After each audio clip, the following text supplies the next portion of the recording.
Welcome back to 17 News at Noon podcast, where we share your news on your schedule. Working in the spirit of the Golden Empire, this is 17 News at Noon. Good afternoon, and thanks for joining us for 17 News at Noon. I'm Nicole Gitsky. We begin with police searching for the man who reportedly attacked two dogs with a hatchet. Now, the owner says it happened in front of the Jack in the Box on Union Avenue and Brundage Lane at about 1:30 in the morning yesterday. He says a man approached them with a weapon. The dogs began to bark at the man. He then started striking them with a hatchet. Police say they are looking for a Hispanic man, 5'9" tall. He was last seen in a black sweatshirt, jeans, and a red and white knitted cap.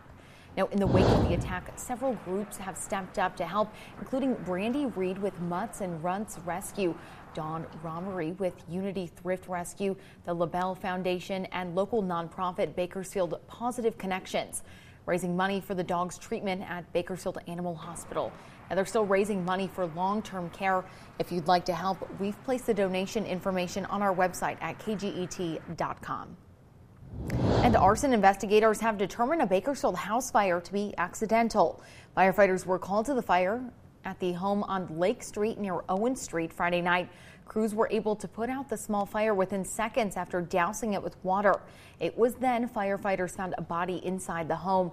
The person is only described as a male, and no approximate age or cause of death was available. The coroner's office will release the man's identity at a later time. And police are searching for a suspect who hit and killed a man in Lamont. Now, according to California Highway Patrol, it happened around 2:15 this morning on Weed Patch Highway, south of DeGiorgio Road. CHP says the man was pulling a metal dolly on Weed Patch when he was hit by the car. But police didn't receive reports until 6:40 this morning. CHP says they do not have a suspect description or vehicle at this time. If you have any information, call CHP at 396-6600. This is the 7th pedestrian death this year. And a driver is hurt after slipping and falling while checking out damage from a crash. Now, according to Bakersfield Police, the crash happened last night on Ash Road, just south of Harris Road. An elderly woman was driving a minivan, attempting to turn when her vehicle became disabled in the median. Police say she did not turn on her headlights or hazard lights. That's when an Acura SUV crashed into the minivan. BPD says the elderly woman got out of the minivan to check the damage when she slipped and hit her head. The woman was hurt but is expected to recover. According to BPD, the Acura appeared to be an unsold vehicle from a lot nearby. And you may be encountering some delays on your commute on Highway 99. According to California Highway Patrol, just after 5 a.m., the big rig overturned and landed on its side, blocking two northbound lanes on Highway 99 in McFarland. Traffic has been slow going for several hours now as crews work to clean up the crash. CHP says fortunately no one was injured. And it's now been 57 days since 3-year-old Orson and 4-year-old Oren West were reported missing. Now, if you're driving south on Highway 99, you might see a billboard featuring the two boys. The biological family started a GoFundMe to raise money for 3 billboards. Within a week, they raised enough for 2, but they still need more than $1,000 to put up a third one. They're hoping to put a third billboard near Hatchet on the way to California City. If you'd like to donate for the billboards, we have a link to the GoFundMe on our website, kget.com. And the Kern County Sheriff's Office is looking for a missing 16-year-old. Deputies say Natalie Lopez was last seen yesterday evening at Foothill Donuts on Morning Drive. She was last seen in black pants, a black shirt, and black shoes. She also has a nose piercing. If you've seen her, call BPD at 327-7111. All right, now to the latest on the coronavirus pandemic here in Kern County. Public Health announced 152 new cases today with no deaths once again. Our death toll stands at 687. Currently, 19,000 people are recovering at home with the virus. According to the state, 237 people are hospitalized with COVID-19. 53 COVID patients are being treated in the ICU. Hospitalizations have increased slightly since yesterday. And if you've been waiting to get a COVID-19 vaccine, you have another chance to register for an appointment at the Fairgrounds mass vaccination site. Now, appointments for first and second doses open back up this morning. Public Health will resume administering those vaccines on Wednesday through Saturday. Problem is, the county says their vaccine supply remains extremely limited, so try to book your appointment as soon as you can. Right now, it's walk-up only, but soon Public Health will open the vaccination site up to drive-through. Again, to make that appointment, you must call. Just dial 868-0165. And a reminder, there are other places besides the fairgrounds that are offering vaccines. You can visit Kern Public Health's website for an interactive map of vaccine providers near you. Then call one of those sites to make an appointment. Just head to kernpublichealth.com.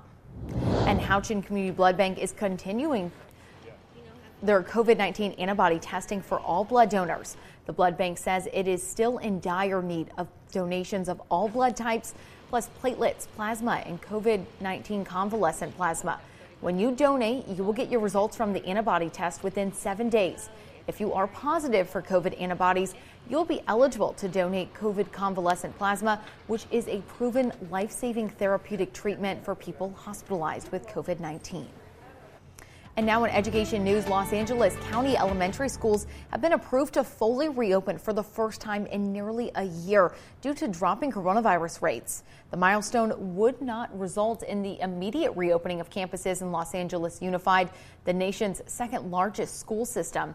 District officials and teacher unions are negotiating what a return to campus will look like, and it is unclear whether the two sides are ready to resume in-person instruction. Schools that have already submitted the required paperwork can open this week. Now, after a long 3-day weekend, Alta Sierra is closed for the week, but the resort says it plans to open again next weekend on Saturday and Sunday. You can get your tickets ahead of time on their website, altasierra.com. And just a reminder, you must purchase your tickets online. You cannot purchase them there in person. And it's National Pancake Day. IHOP has canceled its National Pancake Day promotion because of the coronavirus pandemic, but the restaurant chain is still will change that one-day event into a month-long event. Now, to get the free flapjacks, you have to sign up for the MyHop email club by March 31st. New and existing customers will be able to get a coupon for a free short stack to be redeemed throughout the month of April. Now, tax filing season is here, and you may be wondering how the pandemic will affect your returns. CNBC's senior personal financial correspondent, Sharon Epperson, with a story on what you need to know before you file. Many people asking many more questions about their taxes this year. For this specific tax season, it's all about organization, especially because of what was provided last year for COVID relief. Uncertain about how the money you received from pandemic relief will impact your 2020 federal income tax return? Here's what you need to know. The number one question, stimulus checks. Are they taxed? The answer? No, it is not taxable income. It is essentially a credit. So if you were able to get the stimulus check last year or early this year for the second round, you already received your credits. So when you are filing your taxes, you need to denote that you already received them. What if your income dropped last year and you didn't receive the amount of money that you should have in your stimulus payment? Or you had a child and you now qualify for a payment for your dependent? You can still get the money by claiming a recovery rebate credit on your 2020 tax return. Next, are unemployment benefits taxable? Yes, they are, and taxes were likely withheld at a lower rate than your regular paycheck. If too little was held, you may owe money when you file. And finally, does PPP relief need to be reported? Yes. For small business owners who received a loan from the Payment Protection Program and qualify for loan forgiveness, make sure the information you provided to get that relief matches what you're reporting on your tax return. Essentially, if your return is not matching what you reported, you can trigger an audit for yourself. Being organized is key, especially this tax season. Sharon Epperson, CNBC. Welcome back. Golden Empire Transit is proposing some changes to its routes around Bakersfield. They're asking for your input from riders. Now, GetBus will be holding a public hearing today to get feedback on its proposed route changes to weekday service due to COVID-19. Those changes include discontinuing some trips and changing the frequency of others. The hearing will also include time for public comment on unmet transit needs in our area. It's happening at 5:30 tonight. To get details on the proposed adjustments or provide a written comment, we have the link on our website, KGET.com. Well, 2020 was a great year for crime prevention in Delano. The city saw some of the lowest numbers for crimes in the past decade. Specifically, cases of aggravated assault, auto theft, and burglary drastically dropped last year. Chief of Police Robert Navarez says the department has made a few changes that could have contributed to this drop. Among them is addition of security cameras at 60 different locations in Delano. The chief spoke with 17's Perla Shaheen about these changes and will be presenting them at the city council meeting at 5:30 tonight. And Perla will have more tonight on 17 News at 5. And tomorrow is Ash Wednesday, but a local church has canceled its annual event amid the pandemic.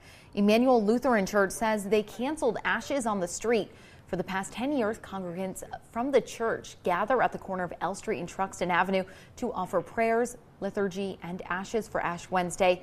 But the church will offer services on their website and Facebook page instead. And the Tahoe Outlets is hosting another Cinema Under the Stars event next month. It's a free screening of a Disney movie, plus a night of shopping and enjoying treats from local food trucks like Pita Paradise. Now, Tahoe Outlets says a portion of the food truck sales will be donated to Northwest Baseball. It's happening March 6th. Gates open at 5 p.m. And if you want clues for the movie, you have to follow Tahoe Outlets on their social media page. Welcome back. Now we meet a sweet Pennsylvania couple who shared their 70th Valentine's Day on Sunday. Meet Leroy and Phyllis Howard of Johnstown, Pennsylvania. Phyllis looks through Valentine's Day cards from Leroy. He never missed the holiday in their 70 years together. The two agree they love each other more today than the day they met and played Spin the Bottle at Phyllis's birthday party. 70 years later, the two wear matching sweatshirts as they head out to dinner together. The secret to a long, happy marriage? It's best that you kiss the one goodnight and tell them that you love them, because you may not ever see them again in the morning. So never, never go to bed mad. Working in the spirit of the Golden Empire, this is 17 News at Noon. The 17 News at Noon podcast is a production of KGET and Nexstar Media Group. For more on all of the headlines in today's show, head to kget.com.